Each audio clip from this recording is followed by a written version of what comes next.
In this our time, God has ordained Pastor Chidi Chimezie of Life Assurance Assembly with the message of divine insurance. Get informed, get equipped, be a part of this great message ministering Pastor Chidi Chimezie. We want to appreciate you, Lord, for the grace you have given us to be in your presence. Thank you for life. Thank you for the opportunity to see another month. Lord, continue to help us. Though the economy may be so harsh, where people are complaining, but Lord, you that feed the birds in the air, you that feed the animals in the bush, that have no barn, they have no governor, they have no helper, but you are feeding them. I know you will do something for your children. Continue to do it in the name of Jesus. Lord, I pray that you open our eyes, open our ears to hear from you. Lord, as we hear this word, our lives shall not remain the same again. Thank you, Heavenly Father. Blessed be your name. In Jesus' mighty name we pray. Amen. Amen. Once again, you are welcome in Jesus' name.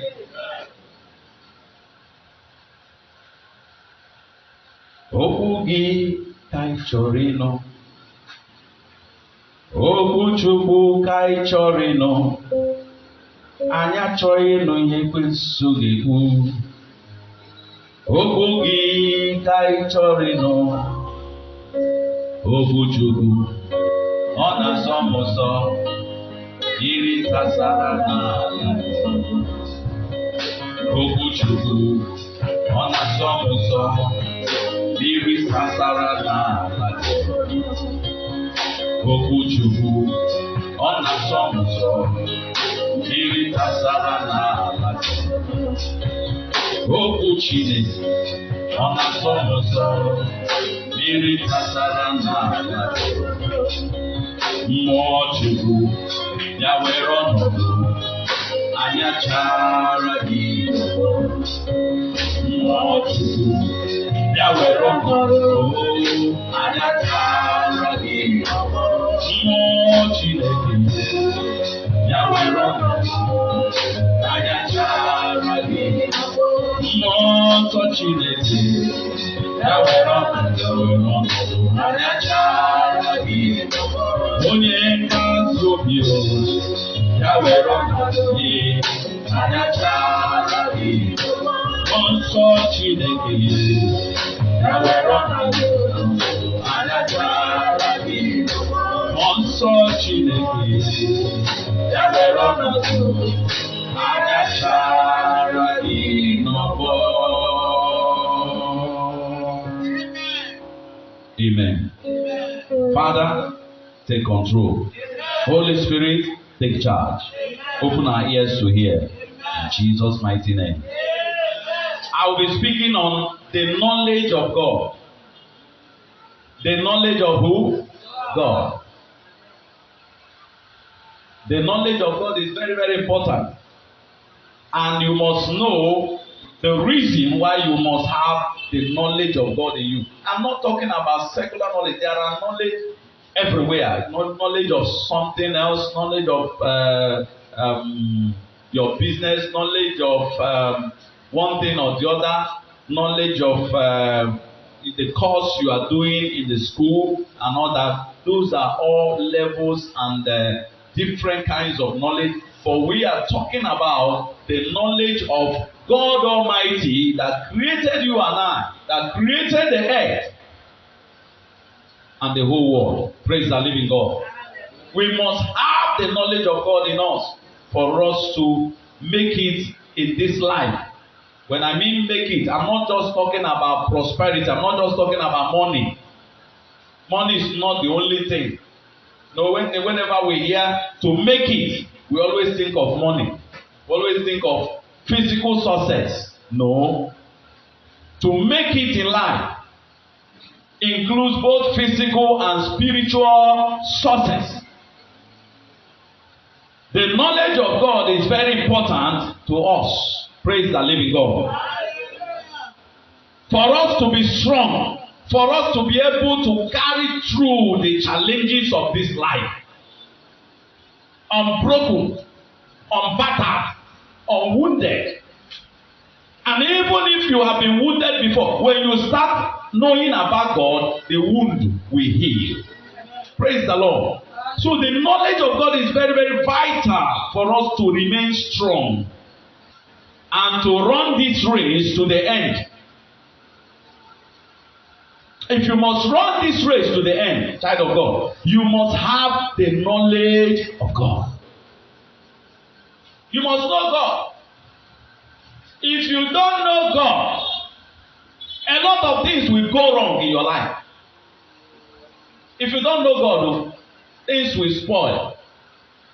Things will go wrong. But when you know God, you will smile. When you know God, you shall be victorious. Amen. I pray that you and I shall know God. Amen. Now, knowing God is different from coming to church. You can be in the church and not know the God of the church. In fact, you can be in the church and not be even born again. There are a lot of people that they are in the church, they don't know God. They are not born again. Nothing concerns them. They just live their life anyhow. But they are in the church. Oh. Some of them are even workers in the church. That's not what I'm talking about. I'm talking about knowing God. For you know that you are here on an assignment. You are like a man sent on an errand. I am like a man sent on an errand. You are like a woman sent on an errand. When you go for that errand, when you are through, you return back to the sender and give report. Praise the Lord. All of us came here not knowing where we were before. We came here as babies. We came here not knowing anything. And as the time went on, we started knowing things. We started having knowledge. We started knowing things. We started knowing our environment, knowing our parents, knowing our siblings, and knowing our environment, our town, our local government, our state, our nation. These are all. If you give birth to a child today, it does not know any local government. It doesn't know any state. It doesn't know whether it's from Nigeria or from the UK. It's not his business. All he knows is that he's existing and eating. Amen. We were all like that before. Praise the Lord. So you didn't know anything, but you have known something now. Now that you have known something, please understand that there is somebody that sent you here that also require for you to know him. You are knowing other things, so, but it's time also to know him. Learn about him, like Jesus said. He said, take my yoke upon you and learn of me. Learn of me. Learn of me. Jesus said we should study about him. We should learn about him. We should understand how he behaves when challenges come, so that we can behave that way. He said, for I am meek and lowly in heart, and you shall find rest for your soul. For my yoke is easy and my burden is light. Praise the Lord. Daniel chapter 11 verse 32. Let's go there. Daniel chapter 11 verse 32.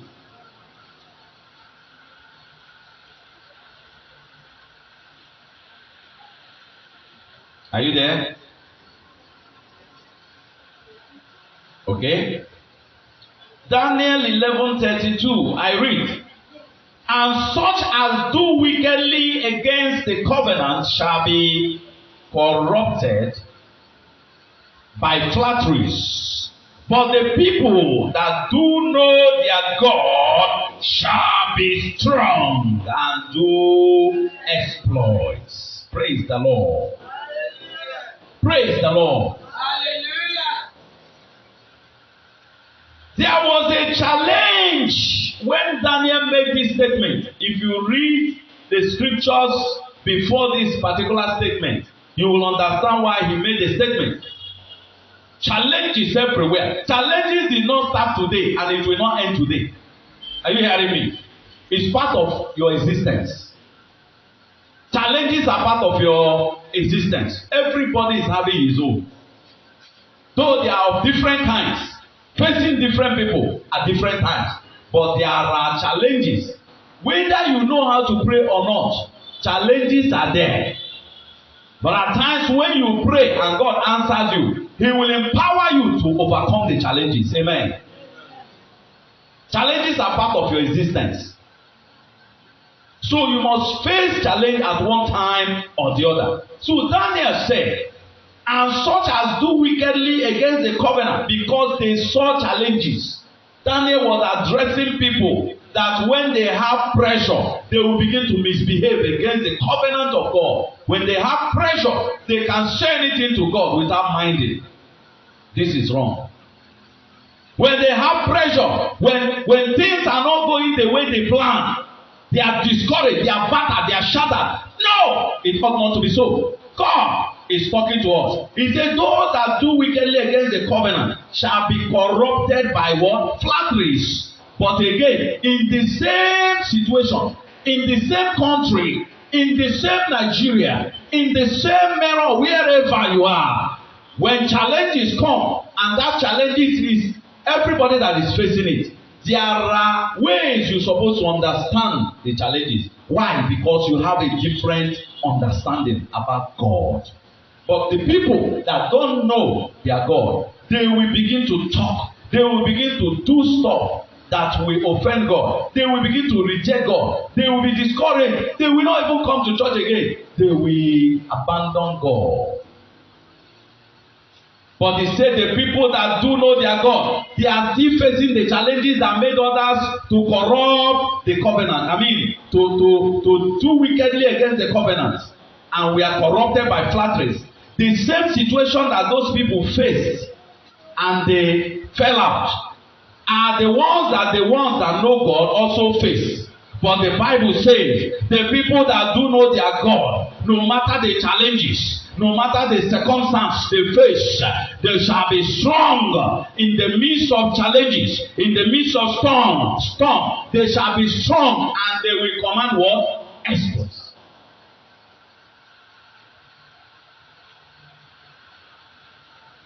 In Babylon, there was a challenge that rose up. Everybody should bow to the God of Nebuchadnezzar. Everybody should serve that God and not pray to another God. It was a decree that was made. But there was a man that knew God. I am sure there were some Jews also that followed up and they didn't pray to God again. These are the people that Daniel was addressing.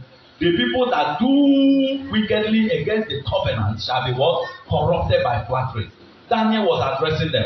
But now, he also said, people like him, like Daniel, he knew God. So he stood out. He stood out. He kept on praying to God 3 times daily. Opened his window towards Jerusalem and was praying to the Almighty God and refused to bow to another God. When they caught him, they said, today, lions will tear you in pieces. Amen. They said, lion will teach you a lesson. You had the decree of the king. You didn't respect the king. And you are saying you are praying to one God that we don't even know about. They may not know the God, but you know the God. You are not talking. I said they may not, the world may not know him. But if you know him, stand with him. And he will prove himself in your life. Today, everybody is rejoicing about Daniel entering the lion's den, and lions did not eat him. But if he didn't stand, will we know that? It's your turn to stand. May you not abandon God. Because abandoning God will mean your destruction. Don't do that. Amen? You won't even escape if you abandon him. Don't think you will escape when you abandon God and run and follow shortcut. No. No shortcut. It must be the right way. Praise the living God. Right way or no way. Right way. It must be the right way. Follow it headlong. Follow it headlong. No compromise. Zero compromise to sin. Zero compromise. Amen. Amen, Amen somebody. Amen. Daniel stood. They carried him. Dumped inside the den of lion. They didn't know that God is capable of keeping a man from hungry lions. but that day they saw their ear. You know, it's very difficult for a man to see his ear. They saw the one that they never bargained for. Early in the morning, the king came, called Daniel. Daniel answered him. Say, so you are alive. Daniel said, I'm alive. My God sent his angel and they shut the mouth of the lions. Because before you, I didn't do any wrong. Before God, nothing wrong was found in me. And the Lord saved me. Hey, the king shouted, commanded his boys, bring him out of that den. They brought him out. Not even his clothes was torn. I don't know how many of you that the lions of this world have gathered around and they are roaring. They are looking at you to intimidate you. Situations like lions, situations like tiger are everywhere to intimidate you. Stand your ground. For the people that do not their God shall be strong and they shall do exploits. I see exploits coming out from you. Amen. Amen. Exploits. Wow. So they brought Daniel out. The king said, where are the people that plotted against this man? They brought all of them with their wives and their children. Read your Bible. They lowered them in the den. In the day, it was in the night they put Daniel. Lions didn't eat him. You know, lions feed in the night more. They are more hungry in the night than the day. So when they were more hungry, they saw food. But that one was not food because God was inside him. When God is inside you, you are not food for the devil. Yeah. Is somebody hearing me? When God is inside you, you are not food for that sickness. You are not food for that disease. I tell you, you will come out strong. You will come out unbroken. I say you are coming out. You are coming out of that prison. That demonic prison will not kill you. You will not die. Somebody shout hallelujah. Who said you are going to have problem and you won't come out? Who told them? God is with you. And Daniel walked out. When they lowered the people, as they put them, the lions were catching them on the air. They didn't reach the ground. And tearing them on the air and licking their blood and eating everything. None escaped. Hallelujah.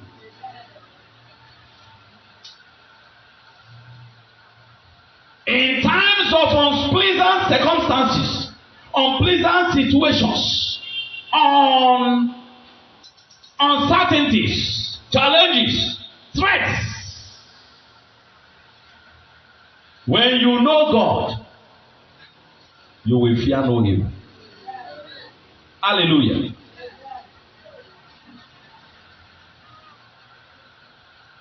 Let's look at some of the things that the knowledge of God will put inside of you or do in your life.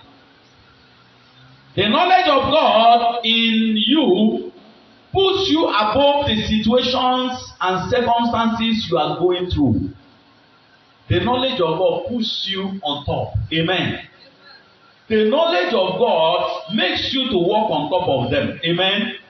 There are challenges, threatening challenges, but because you know God, you will stand on top of them. Amen. You will be walking on top of them like Jesus walked on top of the waters. It was knowledge that made him to have that grace, that power. It was the knowledge of God that is in him that put him on top of water. Water didn't open for him to enter. Water did not open. His leg was on top of water. He didn't go in. Praise the living God. It was the knowledge of God. The waters of life are everywhere. The flood of life moving everywhere.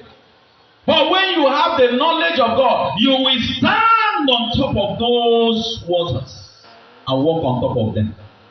Praise the living God. Number two, the knowledge of God makes you strong. Makes you a strong force in the face of battle. In the face of battles of life, you will become a strong force. You will look at Goliath as if he's nothing. It was the knowledge of God that made David to kill Goliath. Other soldiers were all Israelites. They were all Jewish people. But when they had the voice of Goliath, they were trained soldiers, but they didn't have the knowledge of God. When they had the voice of Goliath, they disappeared from sight. They ran away and went to hide. They went to hide themselves. They went to hide themselves. Hallelujah. They hid themselves. They say, what? This man? Look at his face. We can't face him.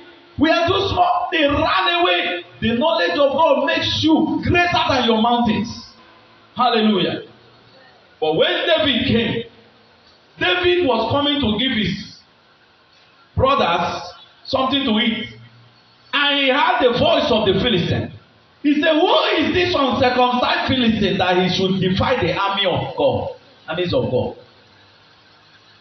He said, what's happening? Where are our soldiers? They say the soldiers have taken to their heels. He said, okay. What did the king say that will be given to any man that killed this man? Look at a man that people were running away. He was asking for what will be given to him when he killed. People were running away for him. David was asking for reward to kill this man. Heavy giant that have been fighting war from his youth. And this boy was just about 13 or 14 years. Can you imagine? That's what knowledge of God can make you. So get knowledge. Get what? Knowledge of God. So he asked. They now said, okay, the king said that anybody that put him down, he will give him his daughter to marry. David said, okay now. The deed is done. So I will kill him. They were watching him. What's wrong with this boy? He went to Saul and said, Daddy, I'm going to fight this man. The man started advising him for his own good. The man said, David, you cannot do it. David, wano, come. Let us interact. David, you are just being carried away by youthful exuberance. That man has been fighting war from his. You know the look in face? David said, Sir, your servant was in the bush with his father's sheep. A lion came. The one that Saul was talking was done weeping. A lion came to take the sheep, and I chased him, threw the sheep out of his mouth, and he turned to attack me. I tore him in pieces. I killed him and smote him. And a bear came. I did the same thing to the bear.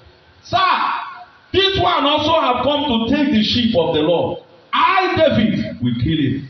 Not by my strength, but by the strength of the God I know. Can somebody shout hallelujah? Then Saul said, okay, my son, if you say so, he now carried his armor and decorated him. The thing was oversized armor. David turned like this, couldn't move. He said, sir, please, I cannot use this one. When I killed the lion, I didn't wear this thing. When I killed the bear with my bare hand, I didn't wear this one. Sir, thank you, sir. Please. Pick 5 stones. Of course, you know the meaning. Jesus. The name above all names. Hallelujah. And when Goliath saw him, Goliath was laughing. Goliath said, oh, I don't know. What is wrong with Israel? How on earth will Israel bring a minor, ọmọdé, small boy that is still sucking breast? Hey! So Goliath was like, am I a dog? David said, don't look at my size, okay? Don't look at exactly what I want you to do now. I don't know the size of the mountain that came against you. But tell them, don't look at my size. There is somebody to look at his size. The God that you know. Amen. Do you know him? If you know him, say, do you know him? You better get more knowledge about him. Hallelujah. So David said, you have come to me with all your decorated armors. But I come to you in the name of the God of Israel, whom thou hast defied. Today, God will give your head to me, and your body will become food to the beasts of the field. I will kill you. Then the man was angry. He moved towards David. David ran towards him. See, when you know God, you don't run away from battle. You run towards them. Can somebody say amen? Is somebody getting something here now? I pray the Lord will pour strength inside of your system. You will no longer look at battle with the eyes of men. You will see them with the eyes of the Almighty. Hallelujah. David ran towards him and just waved his sling, struck it. That particular stone, only one stone, that one did not miss target. When you know God, you don't miss target. When you know God, your prayers are on point. When you know God, your statements are confirmed by God. Shout hallelujah. Hallelujah. Hey, somebody is about to know God here. Somebody will pursue the knowledge of God more than anything here. Value the knowledge of God. When you know God, the dogs of this world, the lions of this world will respect you. Don't you know there are lions everywhere? They are everywhere. Roaring and tearing people. Killing people anyhow. But you are not for that kind of stuff. Praise the living God. That's how David killed Goliath. And there was a saying that anyone, Goliath said, anybody, Israel, bring one person to fight with me. If I kill him, Israel will serve us. If the person kills me, we will serve your people. And I'm telling you, all the Philistines were flexing their muscles because they had trust on their giant. But Israel didn't even have trust on God. But David had trust on God. And God delivered them because of his covenant. Amen. So when Goliath fell down, David rushed to him, stood on top of him. Hallelujah. He didn't have sword. He didn't prepare with the preparation of man. So he took Goliath's sword and cut off his head. With the weapon the enemy has prepared to finish you, they will use it to finish themselves. In the mighty name of Jesus Christ. That is back to sender. The sword he wanted to use to cut off David's head. It was the same sword that cut his head off.